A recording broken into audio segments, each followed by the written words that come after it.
And Beth, if you I could just roll. pressed the record button. Will you hit me with that call to order again, please? Yeah, I'm calling this meeting to order at 10 a.m. on Wednesday, July 8th. And Beth, if you could do roll call, please. Sure. I will list by library. If you could please say your first and last name.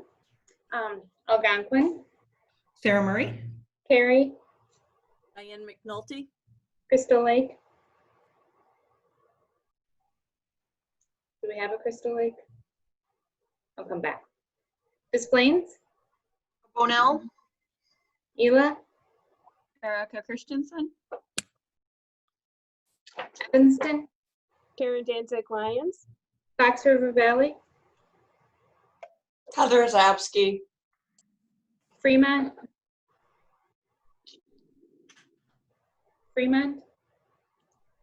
Glencoe. Andy Kim. Glenview. Harry Room. Grays Lake. Sarah Brown. Highland Park. Chad Clark. Huntley.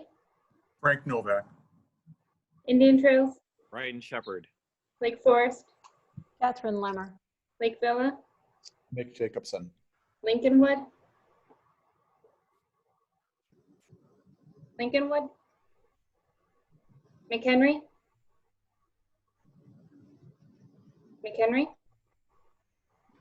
Morton Grove.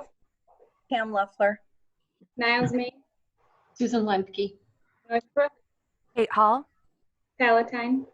Jeannie Dilcher. Park Ridge.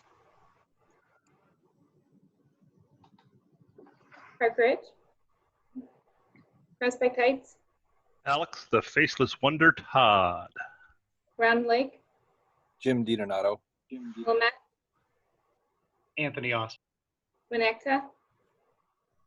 Winnetka was absent. And Zion. At Womack. And I'll circle back to Crystal Lake. Catherine Martins. Thank you. Fremont. Lincolnwood. McHenry.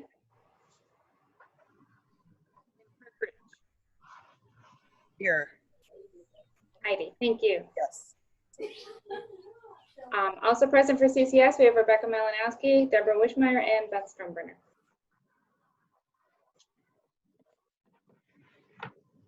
Thank you, Beth. Does anybody have any additions to the agenda? Okay. I didn't see any public non-governing board members on the call other than CCS staff. Do we have any public comment? Anything received? Okay, then we'll move along to the consent agenda. We have a number of things in the consent agenda. You can see in your packet. The idea is to move all these things through together in one motion, unless anybody has any questions about anything or feels the need to pull anything out.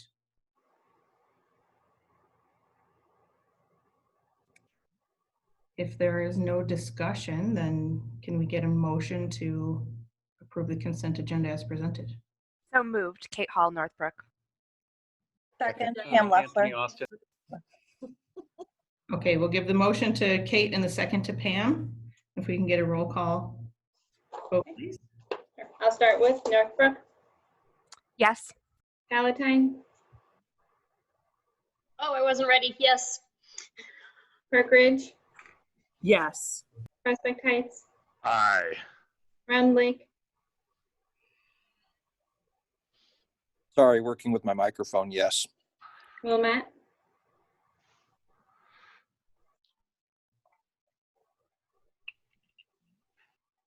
Anthony Wilmette, sorry. This is Anthony, yes. Thank you. Winnetka. Zion. Yes. Algonquin. Yes. Carrie. Yes. Crystal Lake. Yes. Des Plaines. Yes. Ela. Sorry, yes. Evanston. Aye. Fox River Valley. Yes. Fremont. Glencoe. Yes. Glenview. Yes. Grays Lake. Yes. Highland Park. Yes. Huntley, Yes. Indian Trails, Yes. Lake Forest, Yes. Lake Villa, Yes. Lincolnwood, Yes. McHenry, Yes. Jim is here, Morton Grove,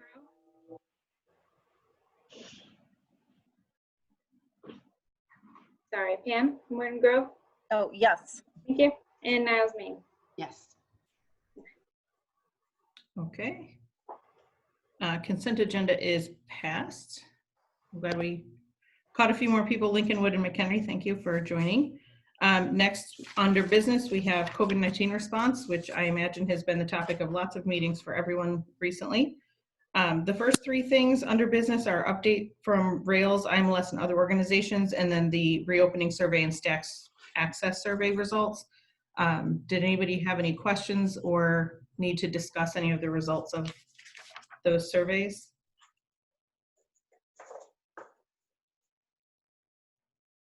Okay.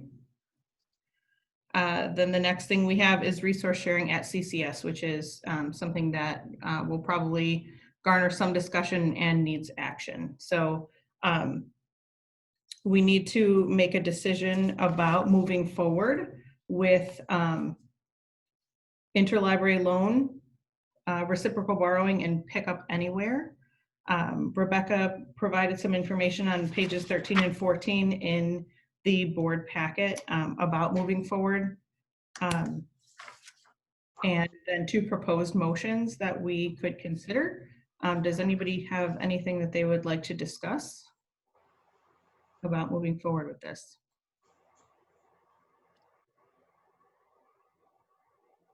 Can I just chime in? It's Karen. Yes.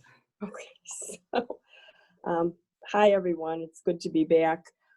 Talking with our staff, we are barely keeping our head above water, just serving our patrons. And our queue of polls is growing every single day. We've got, just for Evanston patrons, 1,400 right now. So if it's the will of the body to open everything back up, I can tell you we will be a bottleneck. There's no way. There's no way we can keep up. And I talked to a colleague from Swan yesterday, and she's got a great staff and they do a great job. Swan opened everything up, and even in a smaller library, they're not keeping up. They just physically cannot pull the books and sort them fast enough. And this is Kim from Crystal Lake. I would be right there with Karen. You know, even the days that I'm in the library, I'm doing that work versus the work that I should be doing. Just trying to keep our heads barely above water. And, you know, barely. Some days we feel like we're drowning. There's such a workload and so few people to do it by trying to maintain the social distancing within the building just with the staff that we can't do it. That's all there is to it. We're just not in a position to do it right now. And I'd like to introduce another kind of point with all of this. We had a staff member test positive a week and a half ago. We had to close the building, do a deep clean, send everyone home, send anyone that they were in contact with for any appreciable length of time to quarantine. And I think that that is only going to increase. And so I think that I agree, like we're in the same spot as Evanston and Crystal Lake with just trying to keep up. And then every time one of these occurrences happen, we want to err on the side of safety, of course, always, but that's going to mean that that's going to slow things down even more. And so I have grave concerns about opening everything up, even though I know that we're all about resource sharing. I think we need to wait more. Sarah, do you see that Catherine Lummer has the hand icon raised? I don't see it, but I did see it pop up that she had raised her hand, so I was going to call on her next. I would just echo, my library is limited, significantly limited because of our size to the number of people we can have in the building, and I want to allocate as many spaces to patrons, and our hold list is actually not where it was when we opened, but continues to be very healthy just for Lake Forest residents. So I would not be able to sustain opening up to everyone. I just want to say that I am with all of you. I was all prepared to come in and vote no, but I polled my staff and they actually really want to open up because they're hearing so much from the patrons that they, they're very used to being able to get what they want really fast. And the other libraries are very generous with that. So you'll probably see me voting against what my personal opinion is on this, because I don't think we're ready yet, but they are dying to. So. Is there anybody who feels that we should open up and wants to share that perspective? So I can kind of make a little bit of an argument for that. We've been open now. This is our second week of being open, and our pick list is back to where it was or much lower. From what I'm told, is entirely manageable. We're getting good gate count and everything like that. And but what we are experiencing is that people are asking for a number of items, and maybe that's because we need to purchase more of these particular items. But I'll be voting for opening up. I'm not saying which date. I'm not arguing that, but we'd be voting for starting interlibrary loan, and but that's because my library is ready for it. I'm not saying that you are wrong or anyone is wrong for their opinion on this. A second Lake Villa, Fox River Valley is completely ready to start pulling items from the pick list. We have it at a manageable level. Both our patrons and staff desperately would like to have interlibrary loans available for patrons. But of course, I can't speak to each library situation. That's just where we are. We'll be voting yes.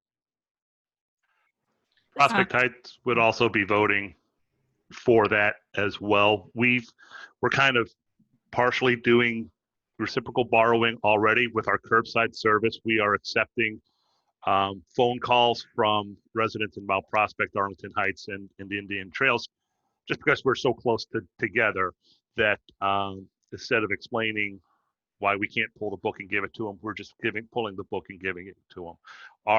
My staff also tells me that our pick list is robust right now, but they would still be able to manage having it more, and they think that being able to give access to the rest of CCS is worthwhile. This is Diane at Cary. My staff, although we are ready, my staff, I think, would like to wait another month. Mostly because we're open partial hours with partial staff. And it just would be a little bit more increase, and we're only doing our own patrons. We're opening it up probably next month. We haven't discussed a date yet, but looks like August 1st, we're going back to regular hours. And at that time, we'll have more regular staffing. So it would be better at that time. This is Joe from Des Plaines. I'm in the same position as Niles, Maine, where the staff is very eager to start resource sharing. Des Plaines is traditionally a net lender, so our stacks are full. I mean, we've got a big pick list and people are in picking up their holes, but we've got a lot of stuff and we like to share. Anyone else? This is Jeannie from Palatine. So 2 weeks ago, I would have voted no because we really were underwater. But within a couple of weeks, we have caught up. We've finally gotten the rat through the snake, as my staff and I keep saying. And I think opening the building has meant that patrons are going to the shelves and getting their own things and not placing holds and not drawing on our curbside service. So for those of you who are underwater, I will say, hang in there. It's going to get better. Because this doesn't actually directly impact Palatine right now, I'm going to abstain though. And can I just make a point of clarification, Sarah, to make sure I'm understanding it right? So ultimately, libraries that are offering curbside could have patrons call, like Alex is doing, pull items. They could have reciprocal borrowers come when libraries are physically reopened. That is not limited in any way, shape, or form. All we're really trying to decide is what we will allow in terms of holds in the catalog and items being sent out on delivery. Right. So right now, there are some libraries that are allowing reciprocal borrowers to use their libraries, and that can be done on a library by library basis. The interlibrary loan piece of sending materials back and forth between libraries is something that really we need to decide together whether we're going to do it or not do it. It would be extremely work intensive for the CCS staff to make that change on a library by library basis. So I think for interlibrary loan, we all have to be in agreement. For reciprocal borrowing, libraries can decide one-on-one. And at the last meeting, we voted that we would all act in concert together, so. Heidi Smith has her hand up, Sarah. I don't know if you can see that in the list. Oh, now I see it. Yes, thank you. Heidi, what would you like to share? Thank you. I'm all over the place on this topic because we are just starting to feel a bit relieved. So, I think that it would be great to be able to set a date, at least, to be able to communicate to the public. And I totally understand that with so much unknown for those libraries who, they're not seeing, their heads aren't above water like ours are just starting to be at Park Ridge. But even if members of the group are not ready, is there any way to forecast when they might be ready so that we could prepare, get ready, and let folks know that it's coming? I think that's a good idea, and it's kind of a way that I have been leaning to, just based on some of the comments made at the last meeting. We've brought more staff into our building in preparation for whatever this vote might be. If we were going to move forward with interlibrary loan, we wanted to make sure we had enough staff in the building to be able to manage that. So we're kind of prepared for that already. And there were several people who said they've been open for a couple of weeks and that there has been some relief in the quantity of work and being able to keep up with the work. And so perhaps we want to consider picking a date that is a few weeks out to give some libraries some more time to feel that relief before we introduce this new piece, but not kick it down to August, where we would have to have a special meeting to make a determination if we did not want to move now. And I see 3 people have raised hands. I saw Alex go up first. So I'll do Alex, Mick, and Catherine. I don't know what orders you raised your hands. And then So I was going to say, suggest something along the lines that you just said, Sarah, that, because we're not open to the public yet. We're starting on July 13th. And I do think that the longer libraries are open and more of us do open up, it may lessen the demand on the pick list. And so, but I don't think that we can set a date because we just don't know when that's going to be. I think we can set a date for, unfortunately, a special meeting where we can come in and go, hey, how are we?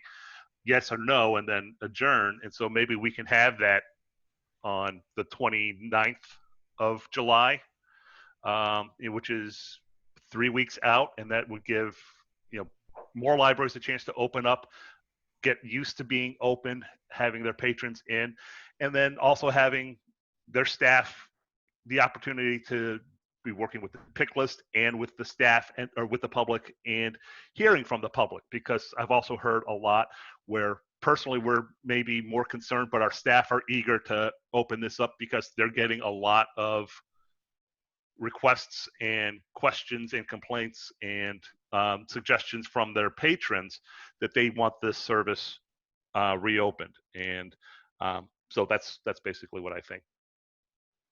Just for open meeting stuff, Sarah, we've got a few comments in the chat.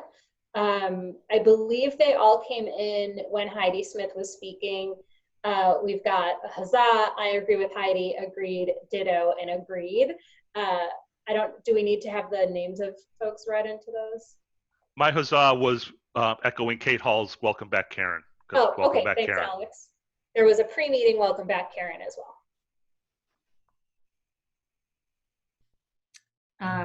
I don't know that we need to put names into the minutes for that. All right, I had Alex, next up Mick. Yeah, maybe this is a technical issue. I've never done interlibrary loan, but my understanding is that when an interlibrary loan is requested, the library captures it and says they will fill it, and we have a staff member do that. Is that automated, or am I misunderstanding how the interlibrary loan process is working? And this is because of what Karen and others said. If their pick lists are really long, can they just instruct their people to only do as much as they are able to do and not be required to do what they used to be able to do? That's just, again, maybe somebody here has done the interlibrary loan process and can explain that, and I might be way off, but if some libraries are able to do, the reason I ask this is some libraries are able to fill these reserves and have the staffing available to do so because their pick lists are lower, or whatever reason there might be, their staffing model is a little bit different, then I think that's a good thing. And especially if we're not saying, hey, Evanston, your quota is, you have to meet exactly what you're doing, or whomever it might be, you have to meet exactly what you're doing. And if Northbrook has to shut down for 3 days, we're not, they just don't capture for those 3 days and they move on to the next library on the list. But again, I learned interlibrary loan many years ago, so I might be misunderstanding. I can speak to that a little bit, and Deborah may jump in to correct me as needed. So right now, your pick lists are not populating with anybody else's stuff or requests to go to other libraries.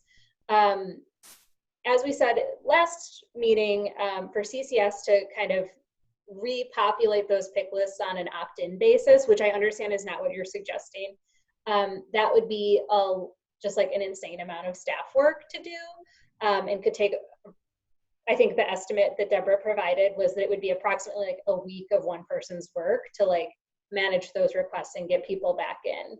It sounds like what Mick is suggesting is that we turn it back on for everyone, but so that everybody's pick list would be populating with interlibrary loan requests, but libraries could choose to fill, like their patrons first, and then like as much as they could get through after that. There are, I don't think that's a terrible idea. I see the benefits. It sounds like, I don't know, of the people who spoke, we're approximately 50-50 on those who want to restart and those who do not. So that could be a really good compromise.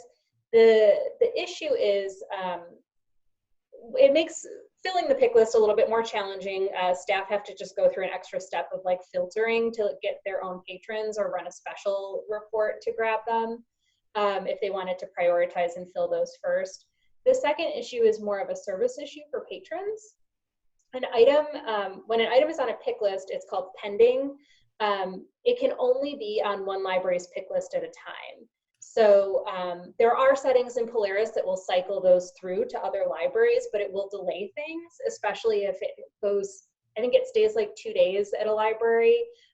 So like if, Lake Forest couldn't fill it in the first 2 days, and then it went to Highland Park and Highland Park couldn't fill it in the first 2 days, like it could take a while to cycle to a library that was going to fill the hole.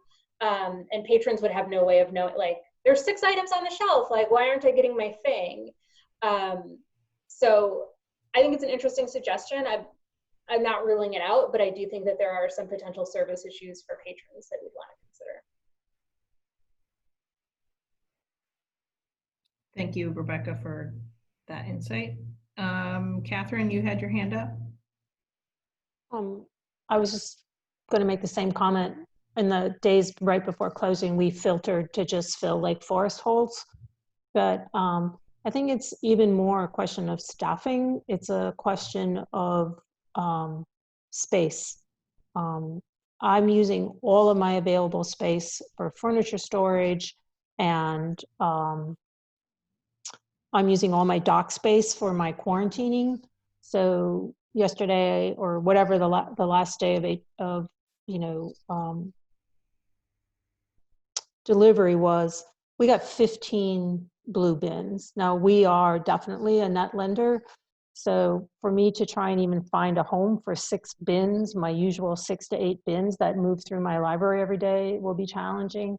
And I don't have a problem if people want to come to my library and pick up something, but I just do not see any capability to put anything in the bins. And I feel like it's disingenuous to the patrons, because I also don't have a person that can go through and click every one of those holds and say, we can't fill it today, because that's what's being fair to the patron. Is if your library is not going to fill it that day, you should click not available so that it moves on quickly, because I think either you have to offer the service or you don't offer it. And I think this sort of hybrid way of letting it sit on people's hold lists is sort of disingenuous.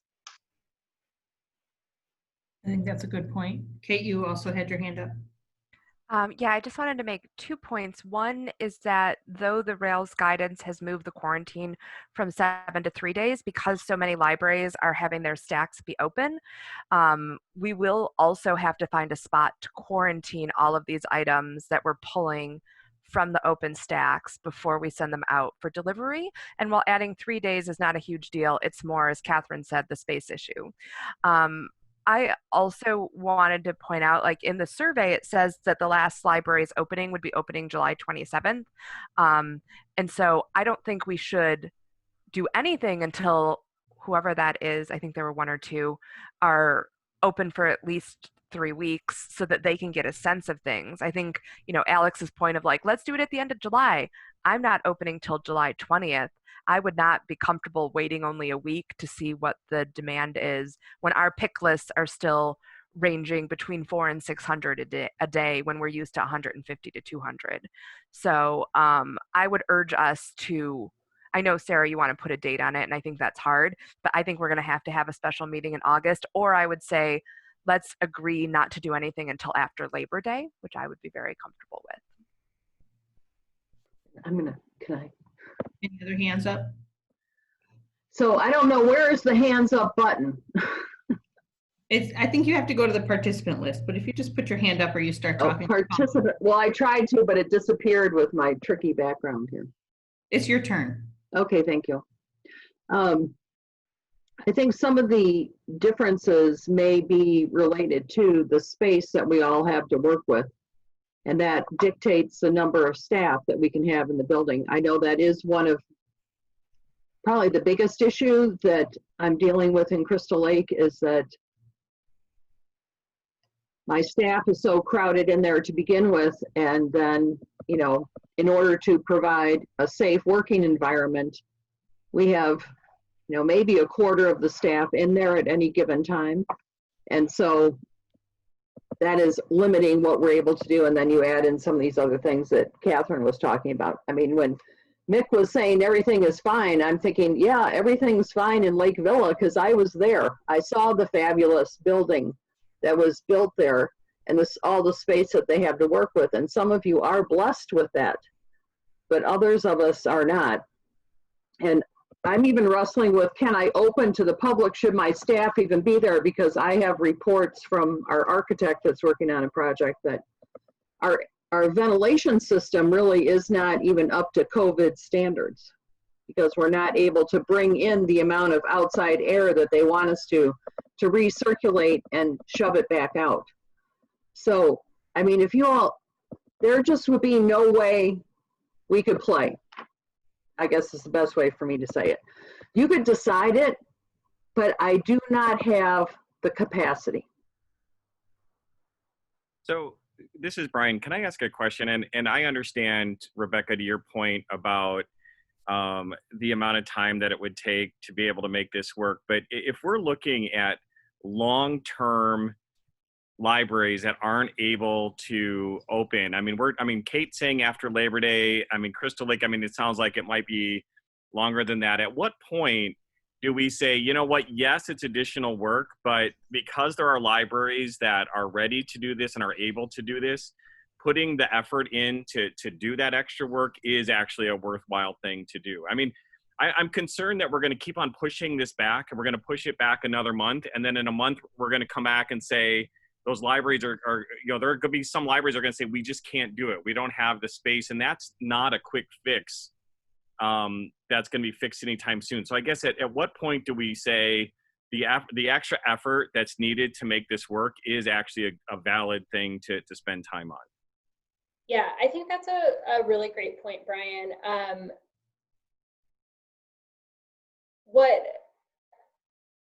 What is not sustainable would be everybody opting in like on a date of their choosing. Like, 6 libraries want to start tomorrow, 3 libraries start after that, and that we have this sort of like trickle effect.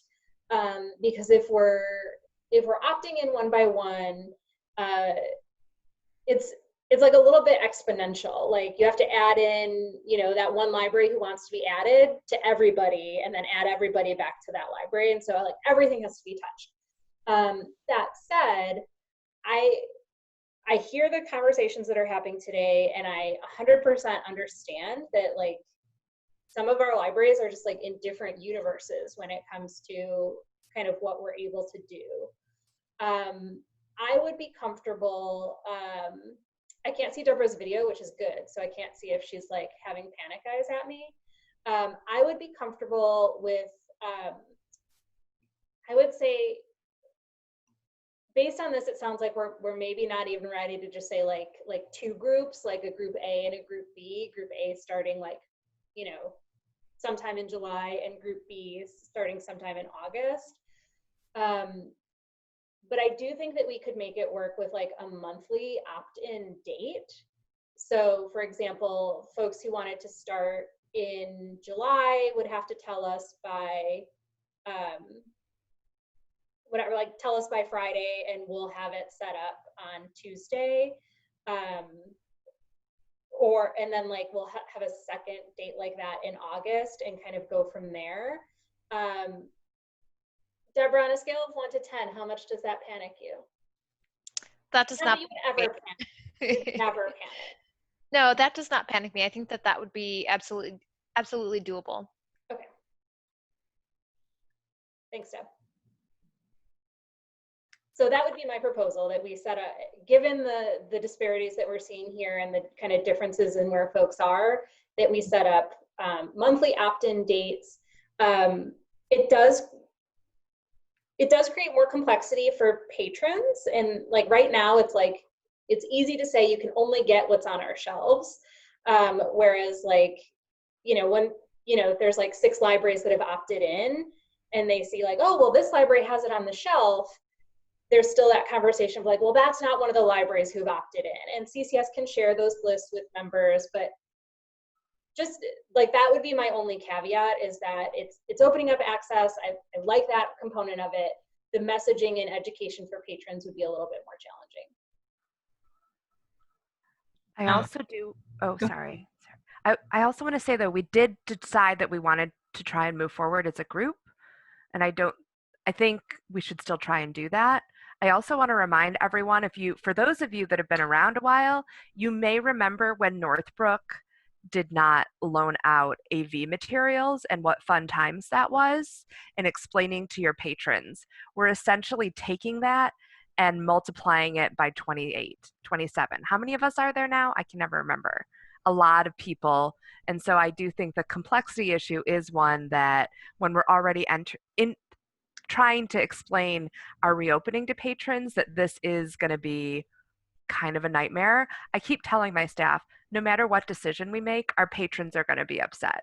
They just are. I have people that are pissed that we're not opening soon enough. I have people that are pissed that we're opening. No decision we make right now is the right one, but I think that the more we can work together and make a decision together, the better it will be for our messaging and for our long-term benefits. So. Okay, and I see 2 hands up. I'll call Matt first. We haven't heard from Matt yet. Hey there, I have a clarification on, let's say half the libraries wanted to move forward with the pick list now. would the burden for the holds for the entire consortium then fall on those libraries and they would receive requests from everyone? Or would they only receive requests from other libraries, patrons of other libraries that have chosen to open the pick list? Yeah, that's a good question. They would only receive requests from other libraries who have opted in. So if your library is saying we're not ready for interlibrary loan, that's you saying you're not ready to send or receive.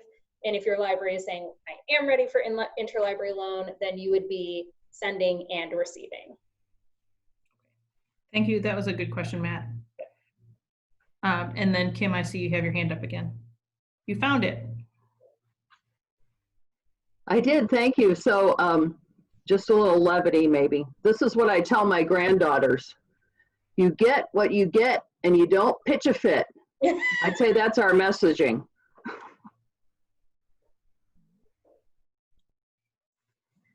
I agree with that. I use that a lot at home. Alex, you have your hand up, and then Mick. Yeah, I agree with Kate that we having a coordinated and unified message is the goal that we should strive for, but I just don't think it's possible here because there are building issues. Crystal Lake, Lake Forest, and that maybe even Glencoe and others just don't have the physical space to have to quarantine the necessary materials, to have the staff in the building to do this work. And I don't think we can afford to have this as go down to the lowest common denominator for that. So only when the smallest, most Victorian designed building is able to do this work can anybody else do it. And so I like the idea of moving forward in groups, and it's still going to upset patrons. I wholly agree with that, but I think showing that we are moving forward with services is necessary. Mick? So I think I echo what Alex says, but I think we're already doing this. The experience of coming into a library has been a new experience for our patrons each and every step of the way at this point for the last 4 months, essentially. And from those people who are used to virtual, then curbside, or whatever you're doing. And I know one library, I think, in our group is not opening until August 17th at this point. So, I mean, like Brian said, how long are we going to wait? But like this, though it can lead to confusion, every step we're taking is leading to confusion. Like opening the stacks, but not computers. Some computers, study rooms, no study rooms. And like, it's just whatever step and my experience with patrons at both the libraries I've worked at recently through this pandemic is that people have been incredibly understanding. And I know maybe your patrons are worse than mine, or maybe it's just I've got a better demeanor than you do. But it's something that they're all learning to deal with. Masks, everything else. And I think, like Lori Lightfoot said, we're turning the dial.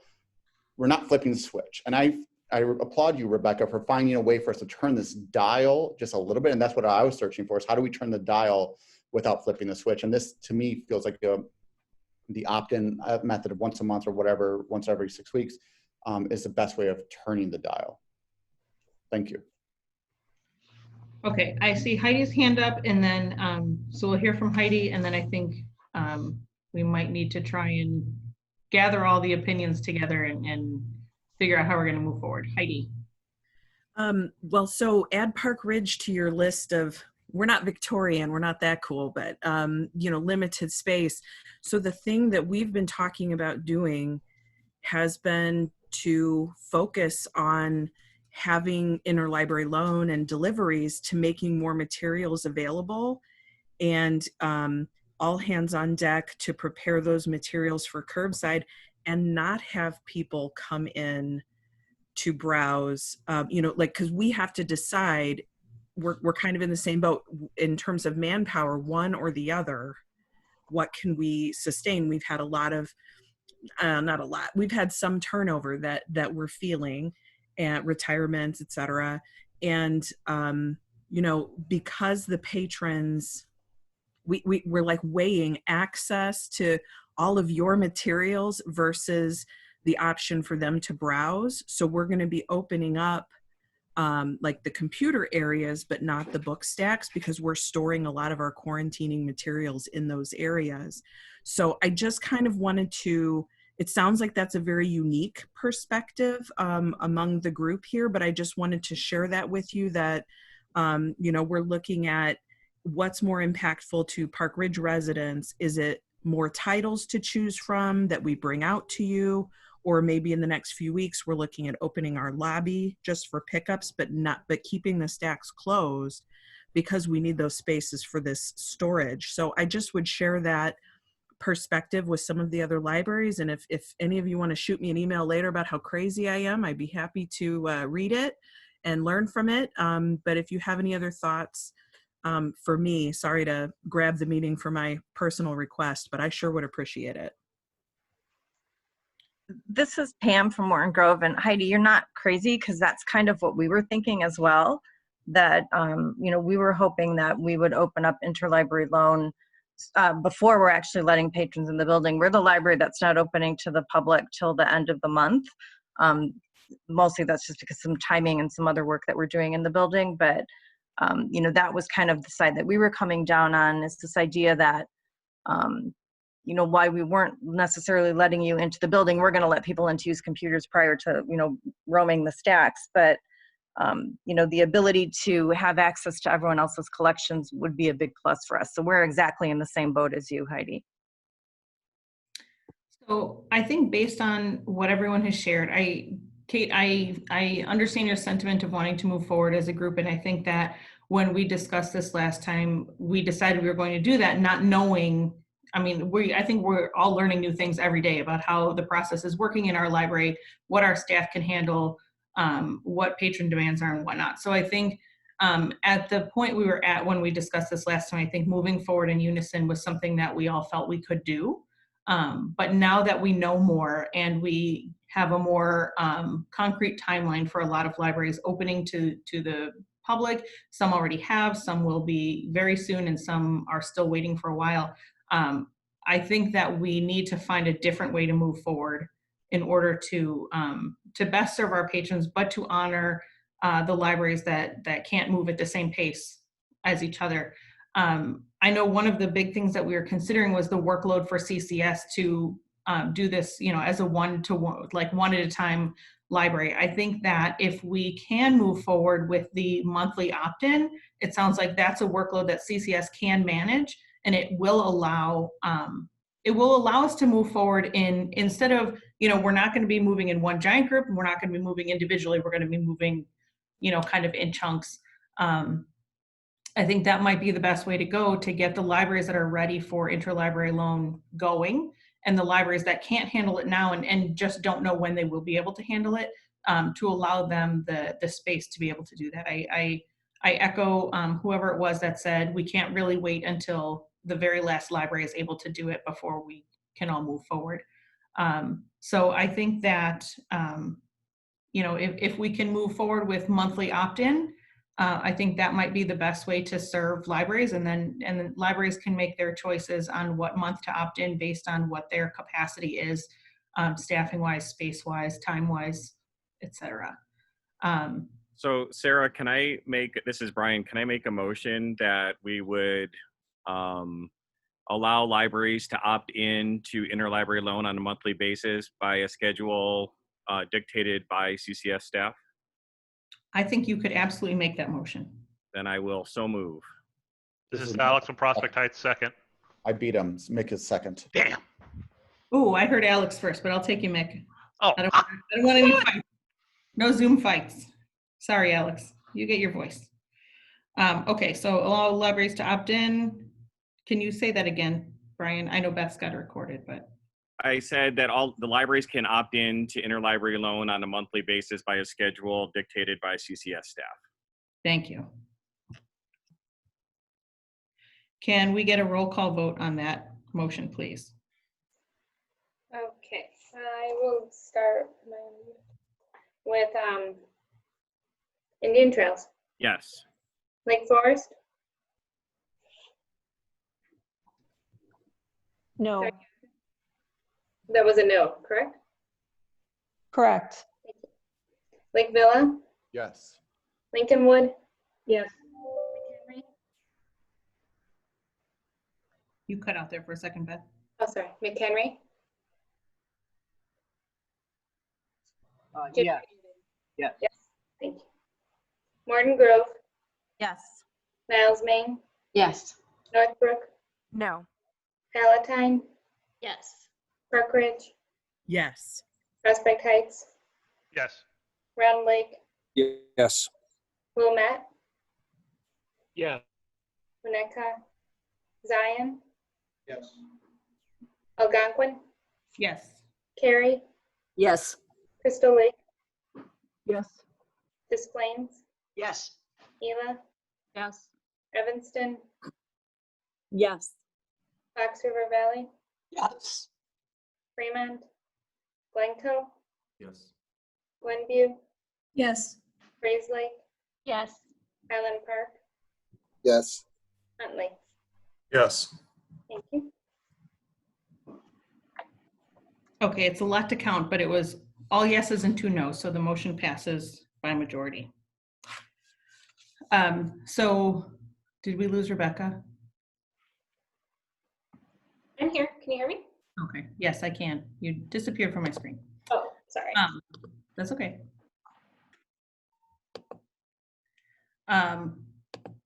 Okay, hold on. So do you want to say anything about timelines, or how are we going to select those dates? I imagine that Deborah's got something to say about it too. Yeah, I think that for those of you who are interested in July, and you could even just like visually raise your hands or what, would July 20th be okay? And then we'll send out a confirmation. No one's like panicked if we're not doing it like next month. Okay, cool. So we'll say July 20th. We'll send a survey. I just want it in writing from folks who wants to participate.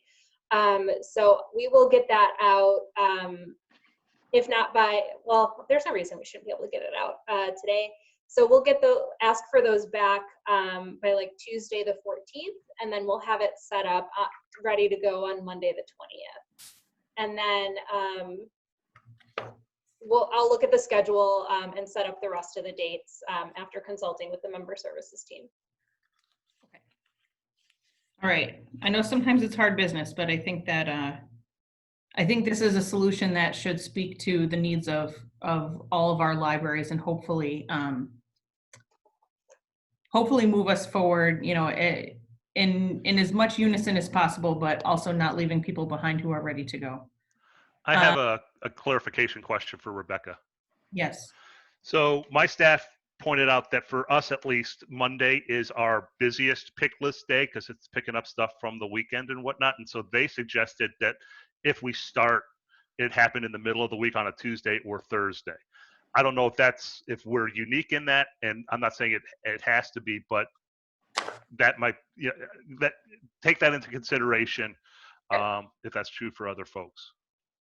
Yeah, we can look at some numbers. So we'll say the week of the 20th, whether it's, I don't know that I'd want to go as late as Thursday, just in case there was some sort of hiccup, but maybe Tuesday or Wednesday. We'll look at some like hold place numbers or averages and see what we can see in the data. Thank you. We had a few other things that came up in chat. Do we need to read them? I don't think so, because they're not germane. They're not pertinent to the discussion of the meeting. Aw. Alex, you can say your things out loud if you want them to be recorded. Come on, Alex, I dare you. I still think Heidi's crazy. There you go. Okay, we're all caught up then on chat.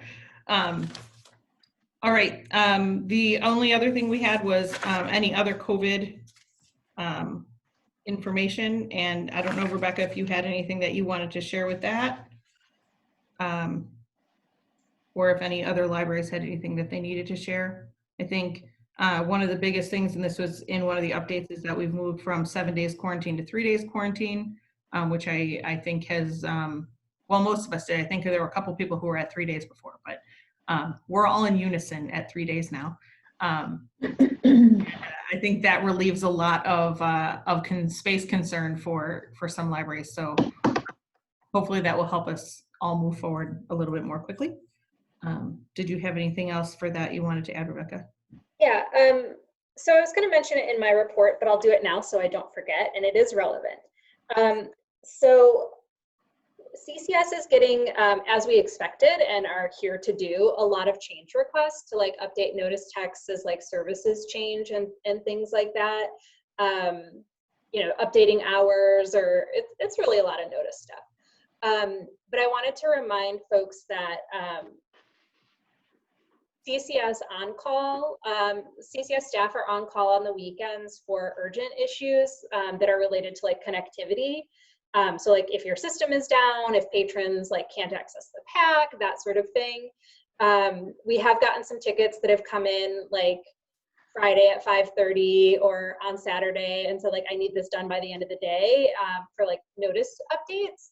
And it seems like my staff have been very accommodating to those requests, and I'm working with them to remember their working hours and not work all the time because they love you all too much.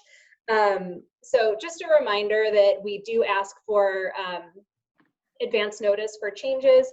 3 business days would be ideal. Certainly we know things can change at the last minute and we want to help on that.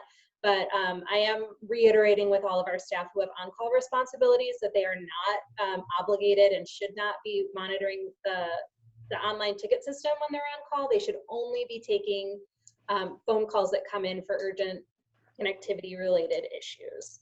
So as you're working with your staff and you know, setting up your schedules, please keep in mind that changes to notice text, other system settings, hours, things like that, we do need in advance so we can get that work done, and my staff can close their laptops on the weekends. I require them to do so. Thank you. I think it's easy to forget our weekends these days, but right, everything just blends together. I see a hand in the chat or in the participants. Is that a hand up? Kate has something to say. I just wanted to get a little bit of clarification now that the motion passed in terms of if we go backwards, and maybe this doesn't need to be answered right now, but if we move back into like phase 3, like at what point do we then flip things off and how will that be handled? And is that going to be on a case-by-case basis, or would we ever move backwards together for when there's a surge? And I think that we, you know, that's something we would certainly have to consider. I think when we talk about moving backwards, I think we would have to look at how our services are changing. If we're closing our libraries to the public, if Rails delivery is suspended, you know, I think there are definitely some factors. You know, if Rails delivery is suspended, then, you know, that has its own implications and impact. So I think that's something that we definitely need to think about. I don't know that I have an answer for how we would do that right now. I just think, yeah, we should start thinking about it and coming up with a plan so that we're not caught off guard and have it to be scrambling. Yeah, I would say, I mean, I think phase 3 is like the questionable phase. If we move back to phase 1 or phase 2, I would say as a group, we'd want to pull back on those services, including interlibrary loan. But let me summarize the decisions that we've made previously about like what's going to happen in which phases and get those out to the group. And then we can determine if we want to, at our next meeting, we can determine if we want to tie interlibrary loan as an option to phase 4, or if that's something that libraries would consider important in phase 3 as well. I'm also curious about the statement Kate made about quarantining before things are sent out on interlibrary loan. Is there an answer to that, or? An answer from CCS or from Rails or from? Yeah, at any of those. Sure. So the Rails expectation, which they, are not really able to enforce, is that any item that has been touched by patrons, by like an unknown entity, would be quarantined for the quarantine period before going into delivery. So that is why we did that stacks access survey. And it seems that for CCS libraries that are opening or planning to reopen in the short term, almost all of them are providing browsing access to materials.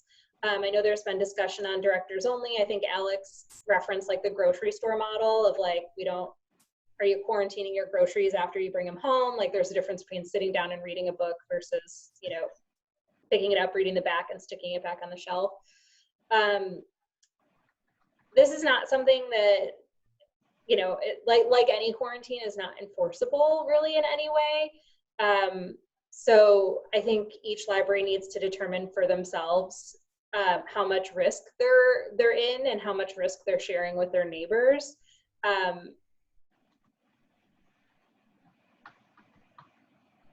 Like libraries have varying levels of like, well, we're providing hand sanitizer and everybody has to wear masks, so we're fine, versus like we're following patrons around and like taking the books and going and quarantining them, just the ones that are touched. I don't think anybody said that they were planning to quarantine pick list items before going in the bin. But I think technically you should. But I would not expect that the stuff coming from your bins has been quarantined. So then are we quarantining that on our end? I think that would be helpful to know. Like, I know we're not going to start doing ILL, right? Or intra-CCS loaning, but I would want, like, we're taking a lot of safety precautions and trying to do everything by the book. So I would want to know before we were entering into that what everyone else was doing so we could take precautions on our end if people aren't on theirs. So anything that comes into our building is going to be quarantined if it's coming from a blue bin or not. And so that's how we're doing it. We're going to have carts throughout our building and asking patrons to put them on the cart instead of back on the shelf. And then we'll quarantine those before they get reshelved. But what we're discussing, I doubt we're going to quarantine our general stacks just because it's such a large collection and the chances of someone touching it are exceedingly small. We may, and we're discussing about whether or not we want to quarantine our hot picks and our new fiction, which are closer to the front and more popular, and that is something that gets touched more often by the public. We may quarantine those before they go out for 3 days, but that's still a discussion we're having. But if someone goes back to the stacks and pulls Steve and Ambrose off and wants that shipped, we're just going to ship that, straight off.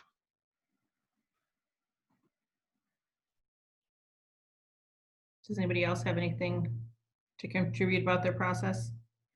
Catherine has her hand up in the chat, in the participant list. Thank you. I don't know why. I don't have anything to share, but I'm very confused about the terminology. So if we could all use the same terminology, then I think I would get unconfused. So it seems to me, I have this question.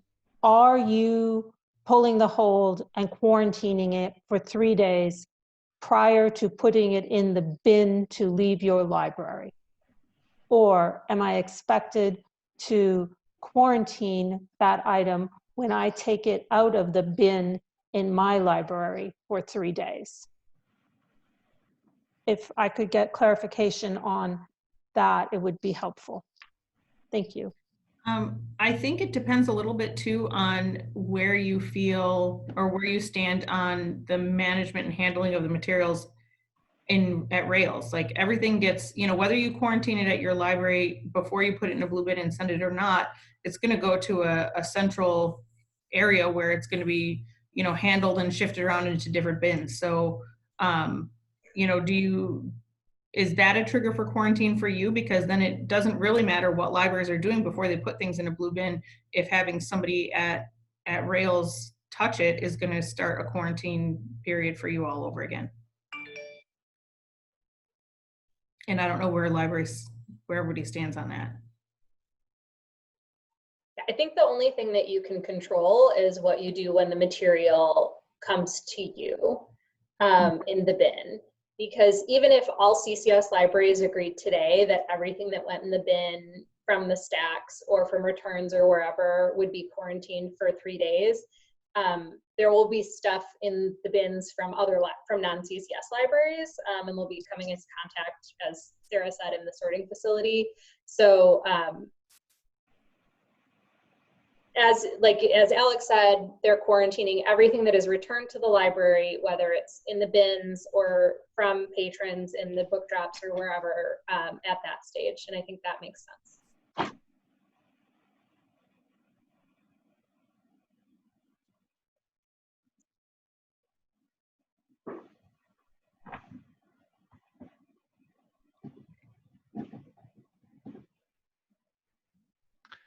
And I also think that Rail's recommendation to have everybody quarantine before they go is possibly geared more towards protecting the staff at the central the delivery system from doing it. So we're making sure that the books are as safe as possible before they go into that central distribution, as opposed to making sure that it gets to us so that we don't have to quarantine it on our back end.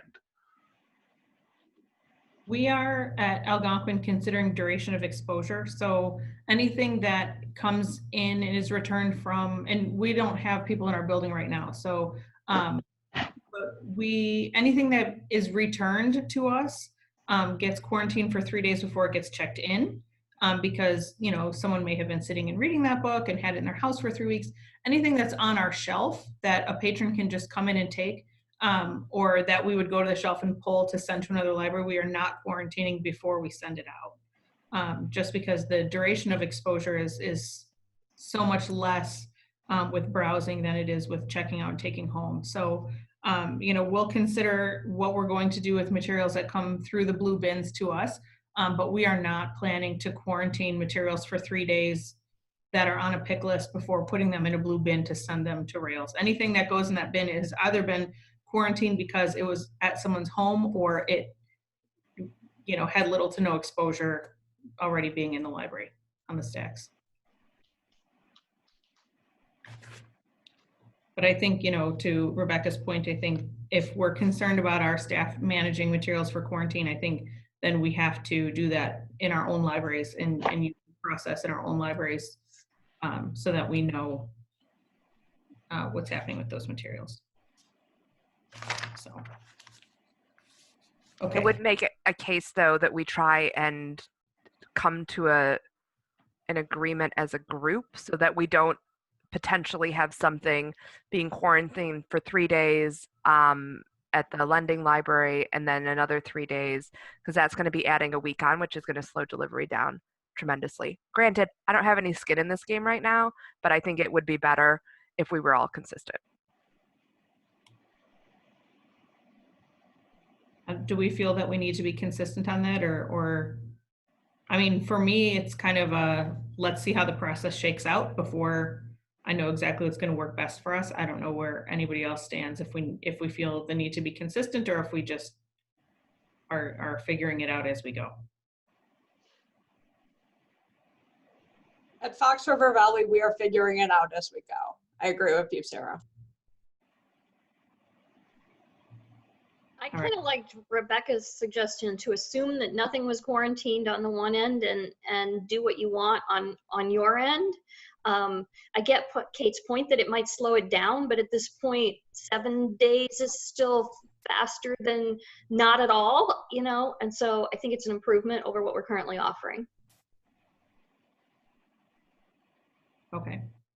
So I don't see any hands up, and I don't hear any clamoring for implementing another process consortium wide. So I think we will move beyond that, leaving it up to each library to manage materials that come into your library in the way that you see best fit. The next thing on the agenda under business is priorities for Q1 and Q2 of fiscal year 2021. Rebecca, did you want to share anything about that?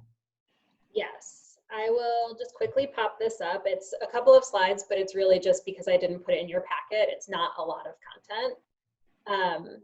So our current strategic plan expires December of 2020. So I don't have, as I have in previous years, a list of priorities for the entire year. I have just the first half.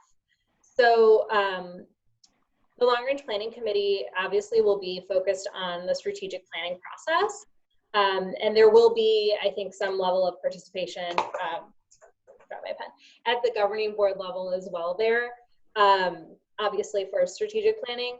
The other committees, we had kind of big years the past couple of years, so they have a lighter load this year. Budget and finance, we have on the agenda to look at a policy about the development fund balance. Bylaws and policy, we did a lot of updates last year, but we do need to do an annual review every year. But I don't anticipate a ton of changes in that area. So I will be sending out a request for committee changes in the next couple of days. So if you are feeling really motivated about strategic planning and really want to get involved, I'd love to know that. And if you're on the Long Range Planning Committee and you're just like super swamped this year and don't have the bandwidth to work with us on strategic planning, I'd love to know that as well. And we can get you on a committee where there's maybe going to be a little bit less meat this year. Again, everybody will have a voice in strategic planning. We already have a board assessment survey that we developed with the executive committee that we're going to circulate as part of strategic planning. And then we'll obviously be looking at, you know, priorities for CCS in terms of like services over the next years as well. And then for the first half of this year, CCS staff are wrapping up existing work in the strategic plan. Obviously, we're working with Palatine and Grays Lakes. Everything is still on track there, despite some pretty significant changes due to COVID-19 for a September go live as planned. I do want to make sure that CCS staff are involved in strategic planning at different levels. And then our big project is working on the website redesign, which we have an outline. We have a pretty robust plan for, although our dates have kept changing due to COVID-19. So we'll be continuing to update that plan and then dig into the work needed there. And then our cataloging services analysis has also been delayed due to COVID-19 and other things. So we still have that. We have your cataloging services interest level, responses, that sort of thing. So our next step will be to analyze those and see kind of what the broad group interest is. So I apologize that I didn't get these to you in your packet. I just wanted to make sure, especially these governance committees, that you had this in front of you before I ask you which committees you'd like to be on this year, which committee singular you'd like to be on this year. I'm happy to take questions or anything on that.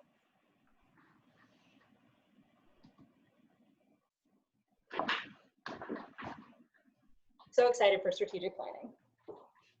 Me too. You know, in this slow year. Everyone will be like, get me off long range planning. I don't want to be on it. It'll just be like me and Deborah. I won't abandon you. All right. If there's nothing else for business, then we'll go to reports. President's report, I would just say, you know, I am excited to be in this position. I will only say it one time, that when I agreed to be president, I was promised that there would be nothing exciting happening in the year of my presidency. I won't say it again. And I won't hold it against you. But I'm excited to be in this position. I think that we have some big decisions coming up and some future planning that I think could be really exciting and move us forward. And I'm looking forward to it. So, and then Diane is the new secretary. So I will see. No report. No report, okay. And treasurer. I should probably know who the treasurer is. I knew it was Andy, but I know it changed. It's Mick. Mick, do you have anything to report? can make it Andy again if you want. No report. Okay. And Rebecca, do you have anything else to add? No, my report is in the packet. I'm happy to take questions if there are any.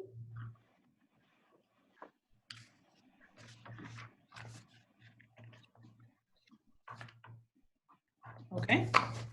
If there are no questions, then I am going to adjourn this meeting at 11:10 a.m. Thank you all for your helpful contributions to the conversation, and we'll see you in 3 months. Thanks, everyone.